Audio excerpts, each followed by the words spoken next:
ভাবা যায় একদিন নিজের বউকে সুখী রাখতে নিজের ছেলে তার মা বাবাকে বৃদ্ধাশ্রমে রেখে এসেছিল। এখন সেই ছেলেই 2002 সালে ভোটার তালিকায় তার মা বাবার নাম খুঁজছে।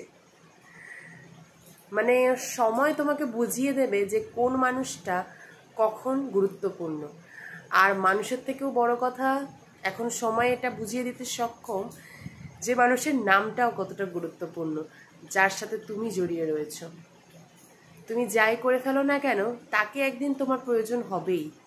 সেটা আর কেউ নয়, মা বাবা। মা বাবাকে আজীবন একজন সন্তানের প্রয়োজন। আর ঠিক তেমনই মা বাবারও প্রয়োজন একটা সন্তানের। কিন্তু যখন এই আঘাতগুলো পায় না মা বাবারা, তখন হয়তো আর সন্তানদের প্রয়োজন হয় না মা বাবার, কিন্তু কিছুদিন পরে সন্তানের কিন্তু মা বাবার প্রয়োজন হয়। এটাই হচ্ছে ফ্যাক্ট।